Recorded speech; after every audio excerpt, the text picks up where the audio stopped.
con un nuevo episodio de Otra Perspectiva Podcast, un espacio de análisis y reflexión de la política y la actualidad nacional e internacional.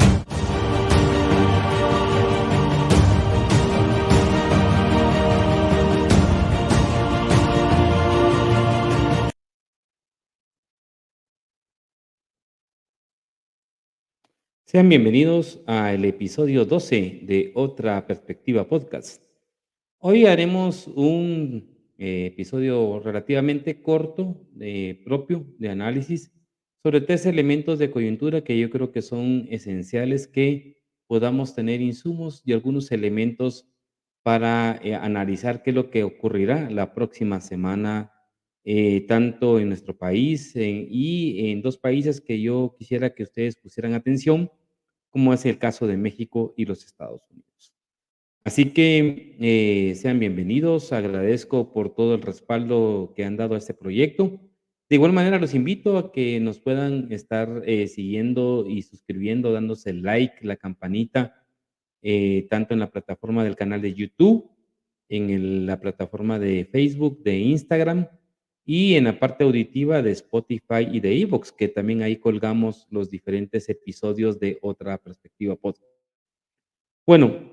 muy brevemente, para tratar de tener un elemento de análisis este sábado y el fin de semana, yo quisiera invitarlos a que pudiéramos tener en cuenta qué es lo que está ocurriendo en México. El día martes finaliza el periodo presidencial, el sexenio, le llaman, de Andrés Manuel López Obrador, presidente de México, que fue electo en el 2018 por el movimiento Morena y que le entregará a su sucesora, que es Claudia Sheinbaum, también del partido Morena, para que haga un segundo mandato de gobierno y sobre lo interesante es que logró para este segundo mandato de Morena que Claudia Sheinbaum fuera electa por más del 60% de los mexicanos, que gobernaran en más de 24 estados las gobernaturas por parte de Morena y que tenga mayoría absoluta en el Congreso de la Unión como en el Senado. Entonces es un fenómeno interesante que vamos ahorita a analizar. Pero de igual manera tenemos otro elemento de coyuntura nacional, como es el tema de la elección de los magistrados a la Corte Suprema de Justicia y de las salas de apelaciones, que tendrá que suceder en las próximas 2 semanas por parte del Congreso de la República. Y aquí creo yo que hay un elemento bastante referencial a considerar a lo que ocurrirá en el Congreso de la República en cuanto a cómo hacer un balance en quiénes van a ser esos nuevos magistrados y cómo va a ser ese balance en cuanto a su capacidad y a su idoneidad que establece la Constitución política.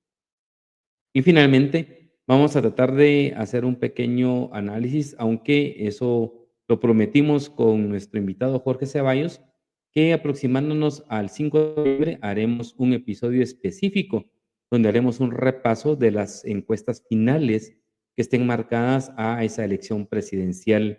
en los Estados Unidos de América. Así que les invito a que estos minutos compartan y que puedan analizar y ver la información que traigo, los videos, que yo creo que son bastante relevantes. Sobre esa perspectiva, vamos a iniciar rápidamente con México y por favor, pónganle atención a este pequeño segmento de este video que encontré y que quiero compartirles sobre qué es lo que hoy, a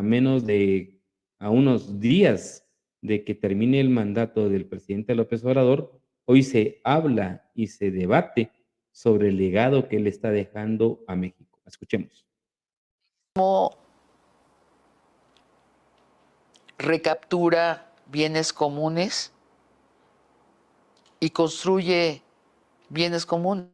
Es la definición más directa de lo que es la izquierda. Son los hechos. No deja de importar cómo definir en el terreno teórico el modelo de gobierno que estamos aplicando.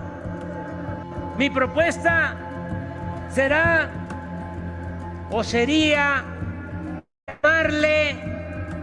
humanismo mexicano. ¿Cuáles son los principios políticos, económicos y sociales del humanismo mexicano que postulamos y que inspira a la Cuarta Transformación? En lo político, no aceptamos el derrotismo, pues sostenemos que el progreso sin justicia es retroceso. Nuestra tesis es que no basta el crecimiento económico, sino que es indispensable la justicia. El fin último de un Estado es crear las condiciones para que la gente pueda vivir feliz y libre de miserias y temores. Por otra parte, más allá del simple crecimiento económico, es fundamental desterrar la corrupción y los privilegios para destinar todo lo obtenido y ahorrado en beneficio de las mayorías del pueblo y de manera específica en beneficio de los más pobres y marginados. Por el bien de todos, primero los pobres. Esta frase debiera ser la esencia de la actividad política, porque es sinónimo de humanismo y una forma distinta de entender la importancia del poder, cuyo ejercicio, como lo he dicho muchas veces, solo es puro y virtuoso cuando se pone al servicio de los demás. Ok. Realmente este segmento es parte de una serie de material que uno encuentra en YouTube que está relacionado a diferentes documentales debatiendo sobre si realmente hay un obradurismo en México y qué representa este legado de Andrés Manuel López Obrador en cuanto a ese proceso de cambio de transformación de este sistema político mexicano, del sistema económico o social. Y sobre todo porque, digamos, marcó él básicamente 3 ideas en el proceso de su oferta electoral, de la cual la cumplió en buena parte. Hay obviamente elementos de crítica, de falla en el tema de salud y seguridad, pero en el resto de los componentes, es impresionante el cumplimiento de esta oferta electoral que trabajó y que presentó, AMLO, no solamente hacia lo que le permitió la presidencia en 2018, sino que es un componente que él trae desde que fue, em, vamos a ver, el presidente de la Ciudad de México, y que posteriormente entra a 2 procesos electorales, en uno donde efectivamente, la sombra del fraude determina que efectivamente le robaron la elección. Y entonces, pasa sobre este debate, ¿verdad? En cuanto al tema de cómo, su pensamiento del humanismo mexicano, esta línea de por el bien de todos, primero los pobres, marca con claridad su mandato de gobierno en cuanto al tema de cómo mejora las condiciones, uno, de los ingresos de los mexicanos. López Obrador cambia la dinámica del enfoque de la pobreza más allá del tema del acceso a derechos, que es, digamos, como lo tradicional de un partido progresista o de un gobierno progresista, y lo genera hacia el proceso de los ingresos a los mexicanos a través del salario mínimo. Vamos a ver ahorita el dato de cuánto es que se incrementa y de una u otra manera hace que ese tema del ingreso, de mejorar la calidad de vida de un segmento significativo de la población mexicana, se convierta en un respaldo político por mayoría, al fin de desaparecer completamente los partidos tradicionales, los dos de derecha, el PAN y el PRI, y el Partido de la Socialdemocracia del PRD, del cual él fue parte fundador de ese partido mexicano. Y luego está el proceso de que finaliza su mandato con un 77% de aprobación, algo que realmente no es común no solamente en México, sino en cualquier otro país de América Latina, y salvo los casos de Lula o el caso de Mujica, en el caso o de Evo, inclusive en el caso de Bolivia, pues no hay otro referente a nivel de América Latina en cuanto a que un personaje con elementos característicos en su propuesta electoral haya marcado que termina con un alto porcentaje de aprobación de la población ciudadana. Y en ese sentido, pues hay una serie de logros que se están estableciendo, que se le están marcando en cuanto a su sexenio. Pero más allá de estos elementos que lo vamos a marcar, está relacionado uno al tema de los ingresos, un 120% del salario mínimo en el incremento, porque como les decía, en la lógica del combate a la pobreza, López Obrador se fue por la ruta de los ingresos, es decir, del salario, a través de generación de fuente de trabajo, pero también de mejora al ingreso salarial. Y es un punto que, como les digo, no es común y por lo tanto es sujeto o llama a que esto se pueda evaluar y analizar, porque me parece que es un logro sustancial y con mucha perspicacia que ha logrado o ha permeado que hoy él tenga un respaldo político y su proyecto tenga un respaldo político impresionante. El otro elemento es el tema de las transferencias. Hay una serie de programas de protección que estableció AMLO. Estos programas de protección están relacionados al tema del adulto mayor, transferencia universal, pero de igual manera hubieron transferencias hacia el tema de la niñez y a las madres, que ha permitido que más de 5 millones de mexicanos abandonen la pobreza. Y hay una serie también de programas de transferencias hacia los jóvenes con el tema de Mi Primer Empleo, que de una u otra manera está encaminándose a cómo garantiza que los mexicanos mejoren la posibilidad del incremento de sus ingresos para satisfacer sus necesidades. Y eso pues obviamente es un punto que a este resultado que pues ya está medible, ¿verdad? De 5 millones de personas que han salido del ciclo de la pobreza. No es comparable, por ejemplo, a los 40 millones que hizo Lula en sus 2 mandatos, pero bueno, es un proceso de ruta que de igual manera va marcando un referente. El otro elemento que todos coinciden hoy, y estando siempre desde una perspectiva de derecha o de izquierda o de medios de comunicación más pegados a la derecha, reconocen que el efecto del pueblo mexicano hacia AMLO pasa por el tema de su discurso y su ejemplo, ¿verdad? Él planteó no robar, no mentir, no abusar del poder y de una u otra manera eso se ha visto que ha sido parte de su dinámica como gobernante. Y la comunicación con la población, el tema de tener una comunicación directa sin intermediarios de una forma impresionante, de conferencias que les denominaron las mañaneras todos los días, y él marcar la agenda política y la agenda pública es un tema que de una u otra manera, pues también se constituye como un referente que está marcando ese cambio de era. Ahorita vamos a ver qué dicen otros expertos, pero efectivamente se está planteando un cambio de era en el desarrollo de la dinámica política y de gobierno en México. Y el otro elemento que aquí muy brevemente lo voy a hacer porque yo sí estoy tratando de preparar y tener algunos expertos em,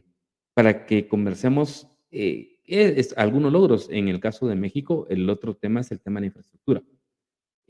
Oportunamente, en un próximo episodio, yo quiero compartir cuál fue el video, el spot inicial de la oferta electoral que presentó López Obrador en el 2018. Y ustedes se van a percatar que de lo que él presentó en esa oferta electoral,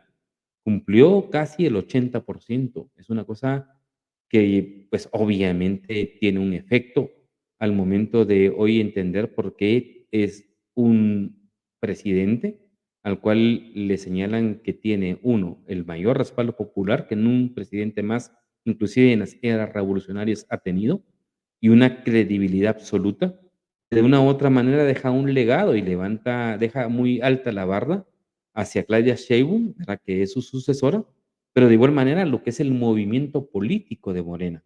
que es una alianza no solamente de este movimiento, de este partido, sino que está coaligado con el Partido del Trabajo, con el Partido Verde y con otros, creo que 3 partidos más minoritarios, pero que de una u otra manera han determinado que hoy este partido, uno, ejerza las gobernaturas de creo que de 32 estados en 27 estados y que tenga mayoría absoluta en el Senado y en el Congreso de Diputados, lo que le ha permitido el efecto que hoy muchos estamos conociendo en Guatemala, que es el tema de la reforma constitucional al Poder Judicial, que dentro de una de las características establece el tema de la elección vía elección popular de ciertos jueces, no son todos, son ciertos jueces, que estarán implementándose a partir del 2025. Pero de igual manera, hay una serie de reformas constitucionales que sucedieron esta semana con el tema de la Guardia Nacional, que es el sistema de fuerza de la seguridad que tiene a nivel federal, y hay toda una serie de transformación y de modificación a ciertas instituciones que anteriormente tenían cierta autonomía, pero que tenían ciertos privilegios o desmanes que también la población calificaba y que básicamente está haciendo una reorganización de esa estructura, de la cual pues muchos mexicanos criticaban por el abuso o el exceso en el manejo de los recursos. Entonces, esos elementos creo que son bastante relevantes. Como les digo, el debate que se está marcando en México es si efectivamente entra en una etapa de un obradurismo y cuál va a ser el impacto que va a tener en ese proceso de transformación, de la cuarta transformación que él ha llamado, está relacionado a este proceso de independencia y el tema de el proceso de la Revolución Mexicana, más el tema de los cambios que hubieron en la época final de los 60 y luego, pues, obviamente, este cambio de época. Pero lo importante es que todo este elemento hoy lo señalan todos los actores, desde la perspectiva en que lo veamos y, miremos, quiero compartirles estos análisis para que se pueda entender un poco más lo que yo les estoy hablando.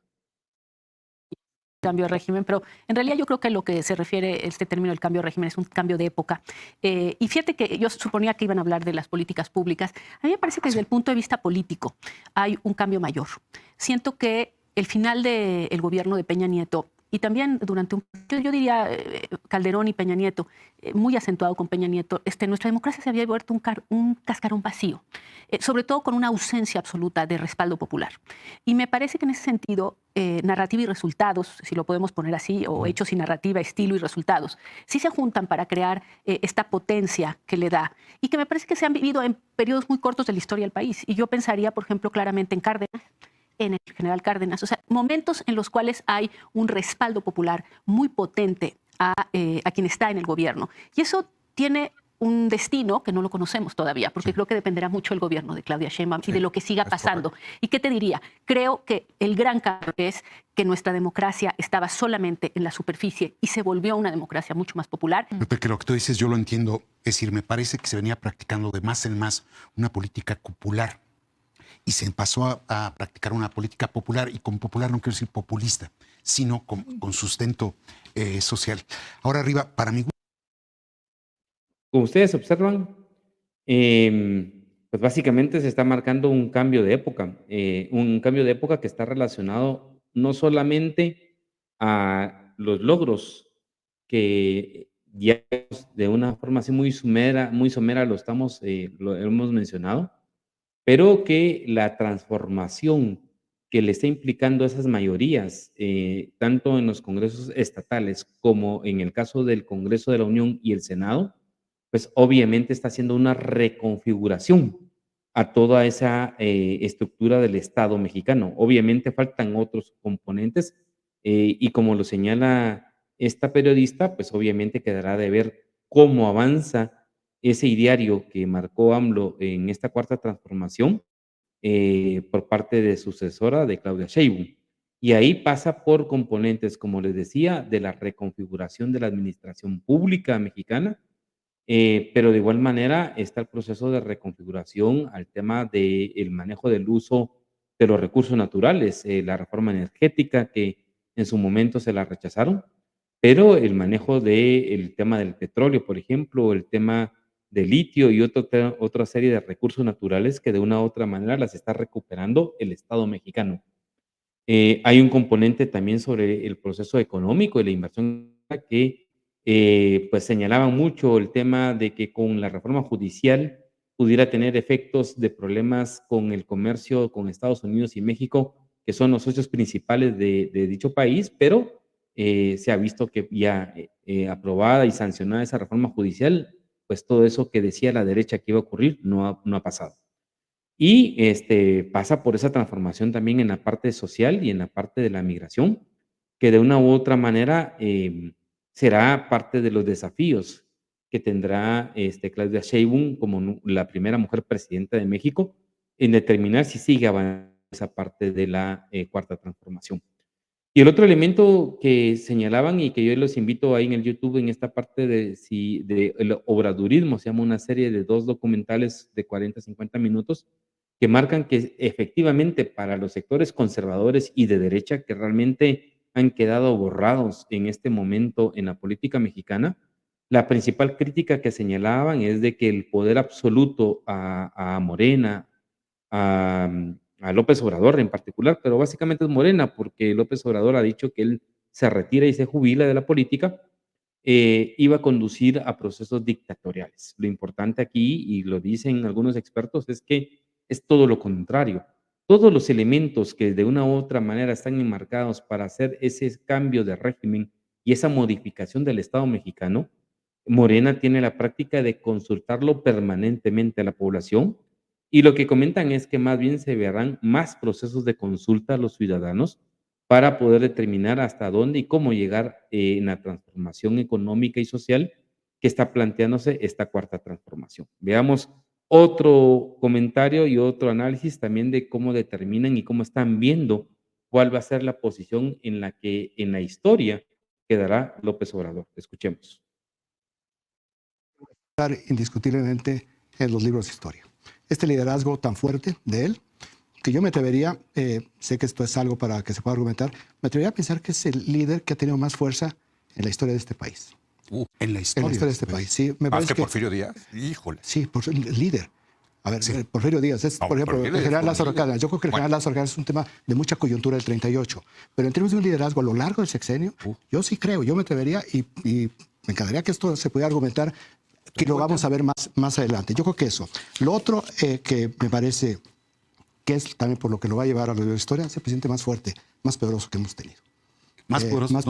Más poderoso que hemos tenido, mucho más que Salinas. Es que Porfirio Díaz. Era una dictadura, Porfirio Díaz. Sí. No lo pongas en la historia. No, es que sí. No. Estamos hablando aquí.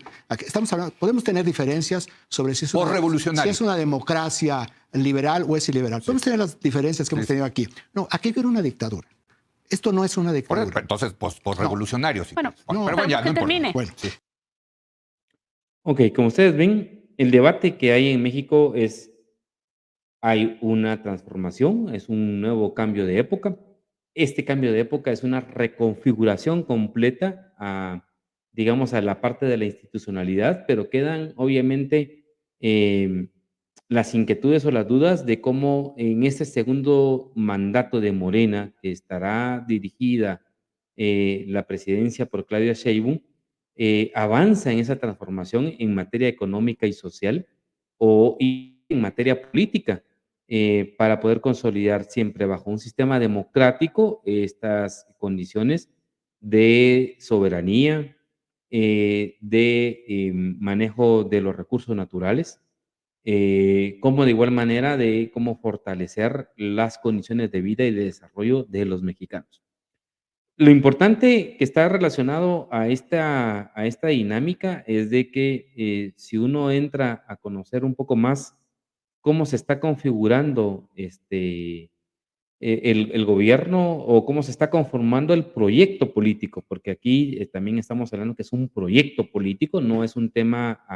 aislado. realmente es impresionante. O sea, si alguien ha visto la política y puede tener un referente, yo les invito, la calidad y la cantidad de actores o de sucesores para darle seguimiento a esta cuarta transformación, a un tercer o cuarto gobierno, realmente es impresionante. Y tiene actores que no solamente son propiamente de Morena, sino que es de esta alianza, de esta correlación de diferentes partidos políticos. Y ahí suenan nombres como el que hoy es el presidente del Senado, que es del Partido del Trabajo, Gerardo Fernández Noroña, que es un actor, un político ya eh, de recorrido en dicho país, y que de igual manera la calidad y la claridad absoluta en cuanto a las ideas es impresionante en cuanto a la forma de conducción y debate que él desarrolló, no solamente desde el Senado, desde el Congreso, sino que ahora en el Senado mexicano.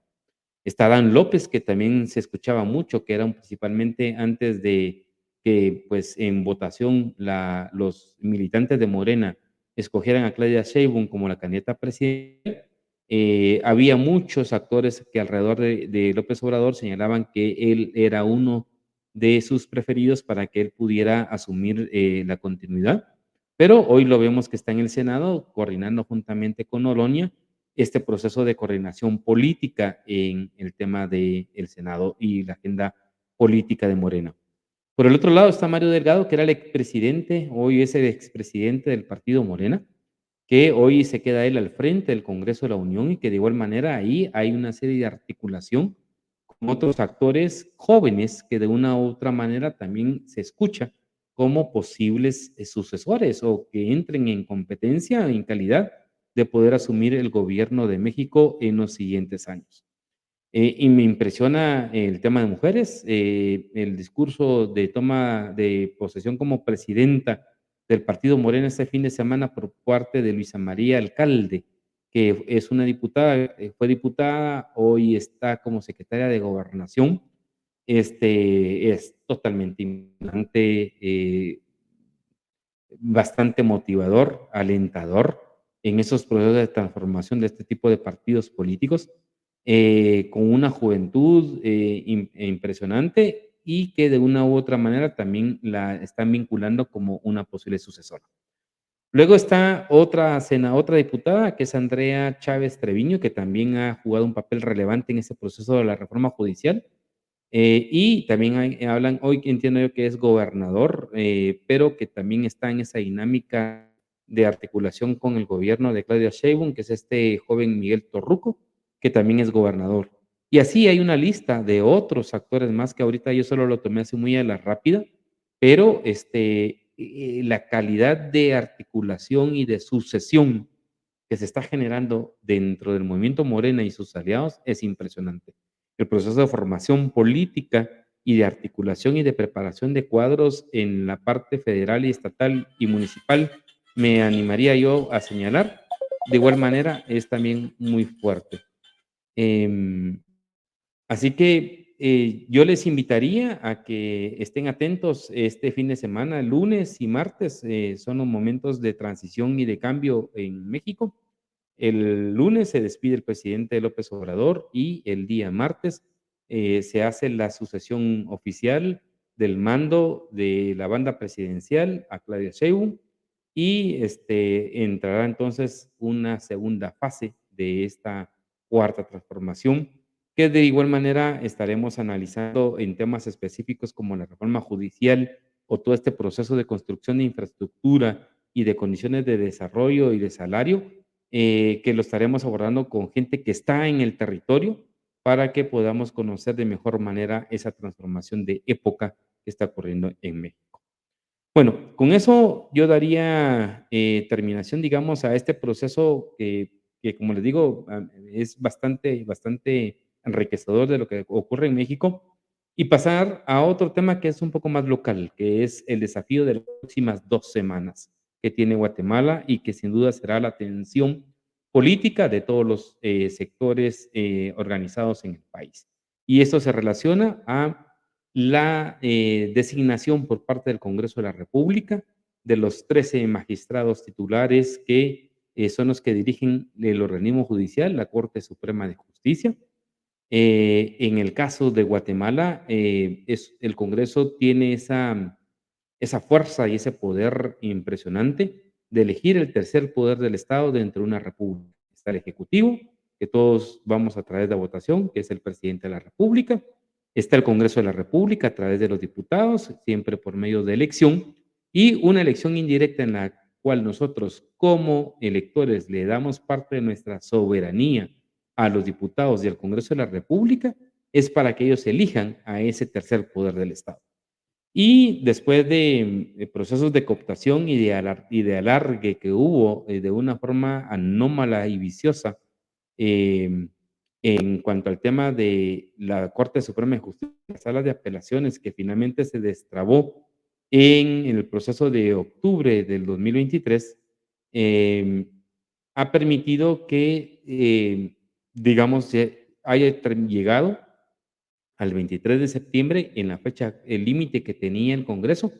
para poder recibir la nómina de los 26 nominados para la elección de la Corte Suprema de Justicia y de los 312 nominados para las diferentes salas de cortes de apelaciones.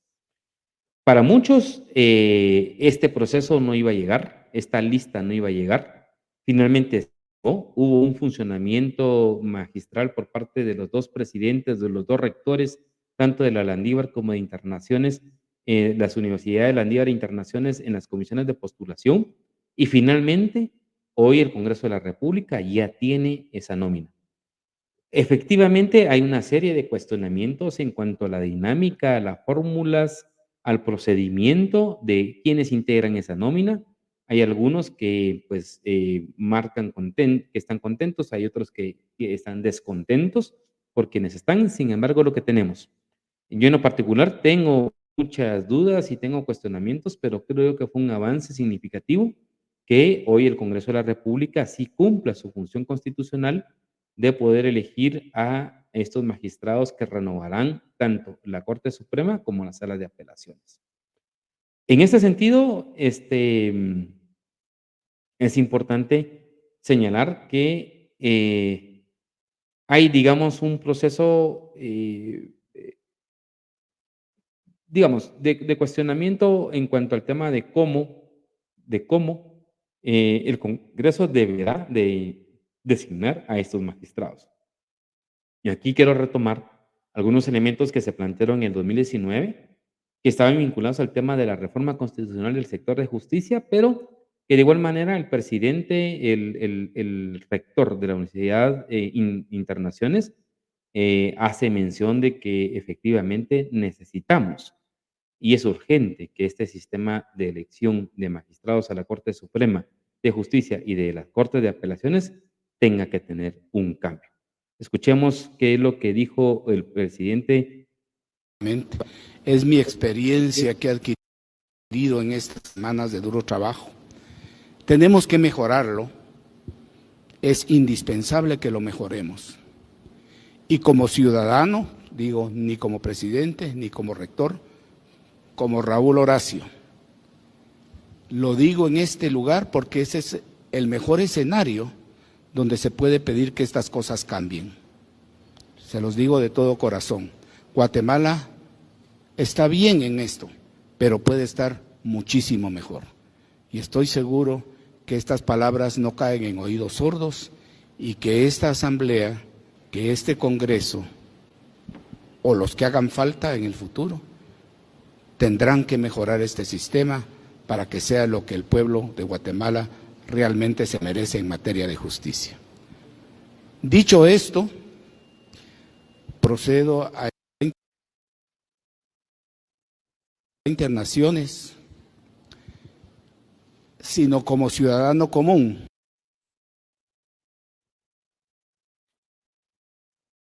Bueno, aquí se nos quedó. Quiero hablarles como aquel patojo que jugó Tipache como rector, como Raúl Horacio. Lo digo en este lugar porque ese es el mejor escenario donde se puede pedir que estas cosas cambien. Se los digo de todo corazón. Guatemala está bien en esto, pero puede estar muchísimo mejor. Y Y estoy seguro que estas palabras no caen en oídos sordos y que esta asamblea, que este Congreso, o los que hagan falta en el futuro, tendrán que mejorar este sistema para que sea lo que el pueblo de Guatemala realmente se merece en materia de justicia. Dicho esto, procedo a... Bueno, escuchado esto por parte del presidente de la sala de apelaciones, es relevante establecer estos desafíos que tendrá que tener la Corte, el Congreso de la República para la decisión de los magistrados. Indicando inclusive que todavía hay un debate en cuanto al tema de amparos, que es posible que también tenga algún efecto en cuanto al tema de la nómina de la sala de apelaciones por el procedimiento raro y realmente complejo que asumieron para poder integrar a los últimos 80 integrantes de esa nómina de 312. Pero bueno, los desafíos que aquí están enmarcados, yo los establecería, digamos, en una gran disyuntiva. El Congreso de la República no puede seguir cometiendo el error que no mejoró y que no enmendó la comisión de postulación, particularmente de los aspirantes a magistrados de salas de apelaciones, de poder ponderar de igual manera a un abogado litigante con un abogado de carrera judicial que está aspirando a formar parte de esta sala de apelaciones. Y esto porque al final, en cuanto a los criterios de gradación y a la tabla que estableció la misma comisión de postulación, digamos, los elementos que establece el artículo 113 constitucional es determinar cuál es la capacidad, idoneidad y honorabilidad de quienes vayan a ocupar estos cargos de magistratura. Estos tres elementos están señalados a través de que pueden tener elementos diferenciadores, tanto para poder identificar a un abogado litigante como un abogado de carrera judicial. ¿Y en dónde está el punto? En el caso de los abogados litigantes, lo que tendría que ocurrir es que este proceso de determinar idoneidad, capacidad y honorabilidad se tiene que demostrar a través de la experiencia en la administración pública que pueda tener este abogado litigante y la idoneidad y la honorabilidad que implica cómo ha sido el funcionamiento y cómo se ha comportado en el ejercicio de su profesión, tiene que verificarse a través de si este profesional no ha sido sancionado por el Tribunal de Honor del Colegio de Abogados, es decir, el colegio que determina si ha faltado la ética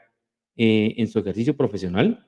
Y entonces, si no tiene sanción, pues demuestra que es idóneo y que tiene honorabilidad. Y en el caso de aquel abogado litigante que ha ejercido un puesto en la administración pública,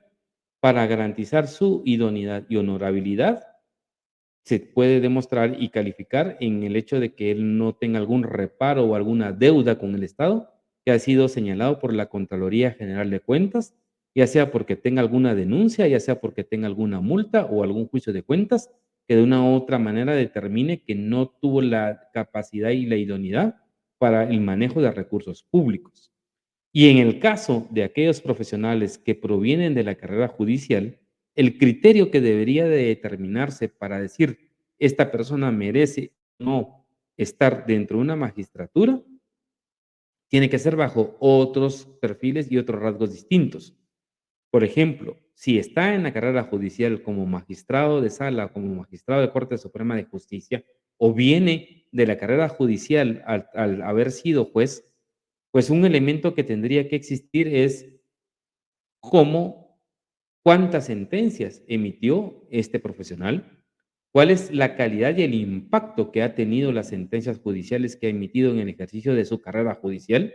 y de igual manera cómo resolvió el tema de la mora judicial, que es un elemento vital que, digamos, determinaría esa capacidad, idoneidad y esa honorabilidad que le podría tener a este profesional para poder ocupar una alta magistratura. Estos elementos, lamentablemente, por el tiempo, las comisiones de postulación no lo hicieron de forma detallada y hicieron una valoración por igual, pero digamos, no marcando esas diferencias que no podía establecerse una categoría por igual a un juez, a un abogado litigante, que a un abogado que viene de la carrera judicial. Y esto tiene que ver mucho porque también esto implica esos desafíos. Aquí no se logra ver mucho por la letra, pero por los desafíos que presenta el tema de estos cambios que tienen que ocurrir en este mecanismo de elección de cortes, como ya lo señalaba el que se desarrolló y fungió como presidente de la Comisión de Comisiones de Postulación para las salas de apelaciones, en donde dice, bueno, hay que modificarlo, hay que modificar el sistema porque ya hay algunas cosas que no dan, que no cuadran. Y en el 2019, todavía en este marco de la CICIG, se planteó una propuesta de reforma judicial que para mí, una reforma constitucional, perdón, que para mí creo yo que tiene que ser como la guía y tiene que determinar cómo queremos nosotros que haya una corte de justicia y de magistrados de sala de apelaciones, en donde efectivamente sean los mejores colegas y profesionales que efectivamente vayan a impartir justicia y que sean un respaldo para poder equilibrar ese ejercicio de poder, pero de igual manera para resolver y atender esos problemas sociales que se están generando y que se llevan a tribunales. Y ahí, por ejemplo, en la reforma constitucional anterior, un poco engorrosa, planteaba, uno, sí,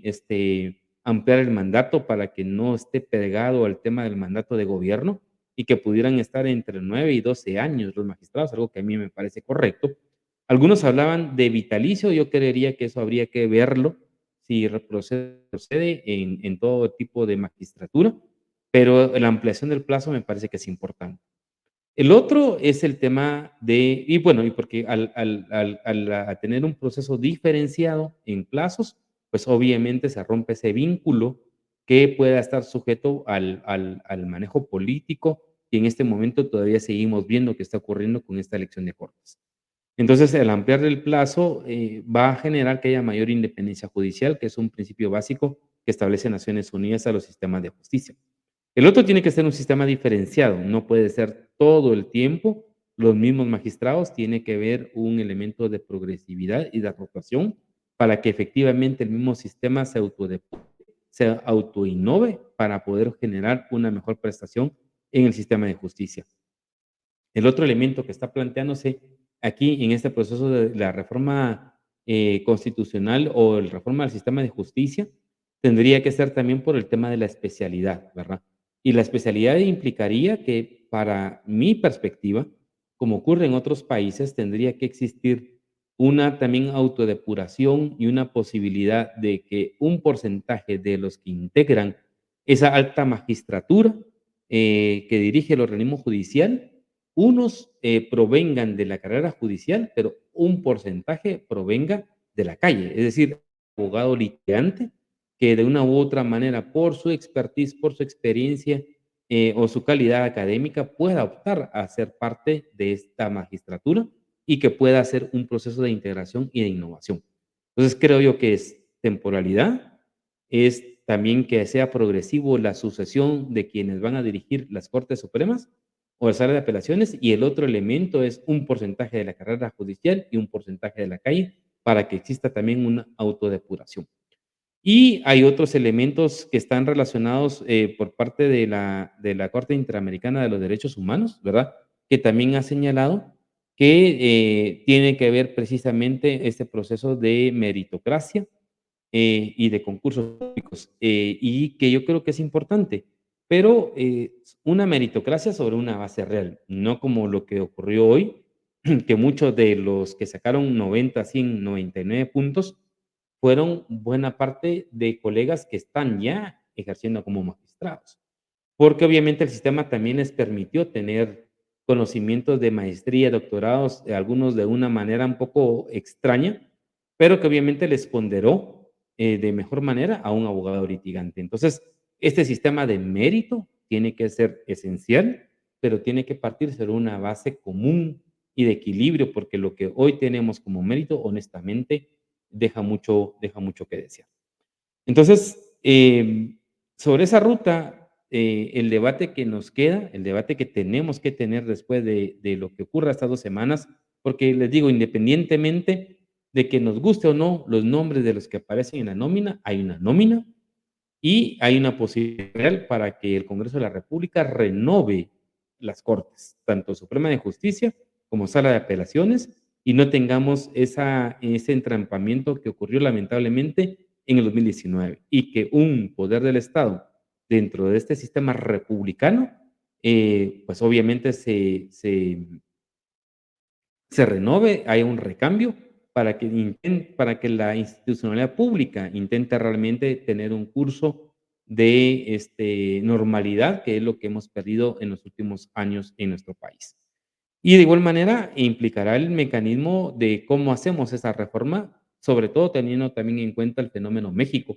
de lo que implica una reforma de elección popular de jueces, aunque como les digo, con sus matices, porque no son jueces y hay procedimientos que aquí lamentablemente han tergiversado y que espero yo que podamos en otros episodios conocer como mayor detalle qué implica esa reforma al Poder Judicial en México. Pero aquí en Guatemala tenemos que determinar cómo es que vamos a plantear esa reforma. Si es a través de reformas a la ley de comisiones de postulaciones o nos vamos directamente a home y vamos a plantear una reforma constitucional específica al sector de justicia.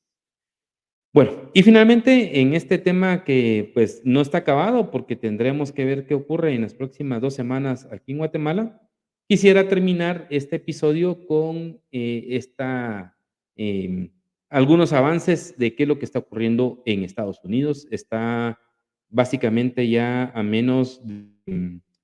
creo que como 40 días de la elección en Estados Unidos, perdón, que es el 5 de noviembre. Y pues hay una serie de variaciones en cuanto al tema de la intención de voto. Como señalábamos, vamos a hacer un capítulo específico, un episodio específico, una semana antes, tal vez, al 5 de noviembre, para que conozcamos qué es lo que implica o qué dicen las últimas encuestas con relación a esta elección importante y crucial también, que tiene impacto para toda América Latina, para el continente, para Guatemala. Escuchamos un poco sobre qué es lo que reportan en estos últimos días con relación al tema de las encuestas y cómo se va perfilando el escenario electoral. Presidenciales estadounidenses se perfilan como unas de las más reñidas de la historia. Todas las miradas están puestas en los estados péndulo. Son los estados que, según los expertos, tienen la llave de la Casa Blanca, porque cualquiera de los candidatos puede ganarlos, lo que los convierte en campos de batalla clave para republicanos y demócratas, mientras que Kamala Harris se ve fortalecida en los estados clave a través del Medio Oeste y el más crucial, Pensilvania.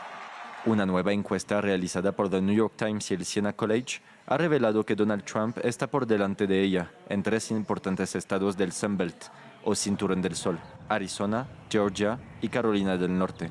Arizona, que ganó Joe Biden por unos 10,000 votos en 2020, supone un reto para los demócratas. Trump está por delante entre un 50 y un 45% según la encuesta. Trump también ha obtenido una ventaja del 49% al 45% en Georgia, donde Biden ganó por algo menos de 12,000 votos en las últimas elecciones. Y en Carolina del Norte, donde Trump ganó por menos de 75,000 votos, el exmandatario tiene una ligera ventaja, con un 49% frente al 47% de Harris. En una señal de lo reñida que podría ser la contienda en estos estados, alrededor del 15% del electorado en los 3 se describió a sí mismo como indeciso o definitivamente no decidido. Según la encuesta, este grupo de votantes se había inclinado por Harris en agosto, pero ahora se inclina ligeramente por Trump. Como ustedes verán, según este reporte, está muy apretado el proceso de la tendencia por parte de Estados Unidos. Sin embargo, digamos, esta información no tendrá ni 24 horas, marca una referencia importante en cuanto al tema de los datos. Porque de una u otra manera hay una serie de 7 estados que son el péndulo y según las encuestas que marca el New York Times. Por ejemplo, en el caso de los estados de Michigan, de Wisconsin, de Pensilvania y de Nevada, todas las encuestas marcan que ahí ganaría Kamala Harris y el Partido Demócrata.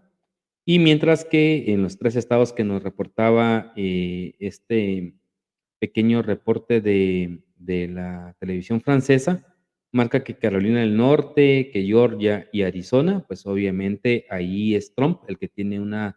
ventaja sobre Kamala Harris. Sin embargo, como hemos señalado, en el caso de los Estados Unidos, que ya en el episodio con Jorge Ceballos hacíamos la referencia de que en Estados Unidos hay una elección de democracia indirecta, es a través de delegados, no es una elección universal. Aún con esos datos de esos 3 estados que nos reportaba, que nos daban dando en este reportaje de la victoria de Trump, no le alcanzaría para poder tener un triunfo y lograr tener la presidencia porque son 270 delegados y sobre esa dinámica, perdón, con mis lentes, están vinculados en este momento con las encuestas, en 276 delegados que tendría Kamala Harris y 262 a los cuales podría llegar Donald Trump. Entonces, hay una tendencia bastante fuerte al cambio de resultados y de tendencias. Está muy apretado el resultado y 1 voto, 2 votos, 10,000 votos, 12,000 votos van a ser determinantes en cuanto a cómo se termina de diluir esta campaña presidencial por parte del Partido Demócrata y el Partido Republicano. Así que la cosa ya en Estados Unidos está bastante álgida, cada vez está mucho más intensa. Hay que determinar también el papel y el rol que tendrá todo el voto latino o todos los hispanos en Estados Unidos. Hay un incremento significativo hoy de nuevos votantes latinos, como de igual manera en el caso del voto de los afroamericanos, que será también un proceso bastante determinante para saber si es finalmente la presidencia va a ser conducida por el Partido Demócrata o por el Partido Republicano. Así que estaremos detallando este tipo de temas en particular para los siguientes episodios. Quiero comentar que en agenda tenemos y estamos articulando un poco por el tema de espacios de agenda de algunos invitados a los cuales les he hecho la invitación para que nos acompañen en este podcast. Básicamente tres líneas de trabajo que estaremos desarrollando en los siguientes episodios. Nos falta el tema de migración, el tema de la niñez migrante no acompañada, pero yo no he querido avanzar en el episodio hasta no tener datos más ciertos y más reales que de una u otra manera también nos permita tener la dimensión de lo que implica este proceso de cuántos niños y niñas y jóvenes migrantes no acompañados están ya hoy en Estados Unidos y qué impacto tiene allá como en nuestro país. El otro elemento está relacionado a esa vinculación de niñez migrante no acompañada, a la participación de los jóvenes en el proceso electoral, como de igual manera el tema del desafío de este sueño americano o sueño guatemalteco o la articulación de cómo también los migrantes están viendo las acciones que el Estado guatemalteco podría estar desarrollando para evitar que sigan más niños y niñas migrando hacia Estados Unidos. La otra línea de trabajo es la parte de movilidad e infraestructura que comenzamos también al haber tenido al concejal de San Miguel Petapa. Esperemos tener alguna visión con relación al tema de la ciudad y a los proyectos que se están marcando con relación al tema de la movilidad, como es este tema del metro por superficie, que esperemos pueda estar una persona que también nos dé mayores detalles de este proceso. Y en la parte internacional, pues tenemos el tema de México, la reforma judicial, el rol de Morena, ese cambio de modelo, no de modelo, de época que está viviendo México, que de una u otra manera es determinante. Y vamos a retomar el tema de Europa. Francia está en una situación bastante crítica, que algo ya no lo había anunciado en su momento Emilio Álvarez, en cuanto al tema de quién asumía o no el ser el primer ministro y que pues efectivamente no le tocó al partido de izquierda, que fue el que mayoritariamente ganó su representación en la Asamblea Nacional, y ahí pues ya hay una serie de problemas políticos en dicho país. Pero les invito a que nos puedan estar escuchando, a estar dándole seguimiento a los otros episodios que tendremos en Otra Perspectiva Podcast. Ayúdennos, suscríbanse con la campanita para que así les puedan estar dando automáticamente anuncio cuando tengamos ya nuevos episodios, como también que nos puedan seguir en las diferentes redes, en Spotify, en eBooks, que nos puedan escuchar, y de igual manera que le puedan dar seguimiento a mi página de TikTok para que también estén enterados de cómo vamos desarrollando elementos, insumos y datos de la realidad política nacional e internacional. Así que por el día de hoy hemos terminado este episodio. Les agradezco su atención y estamos en un siguiente episodio de Otra Perspectiva Podcast. Vernos en otro episodio de Otra Perspectiva Podcast. Síguenos en nuestras plataformas en YouTube, Facebook, Twitter, Spotify e iVoox.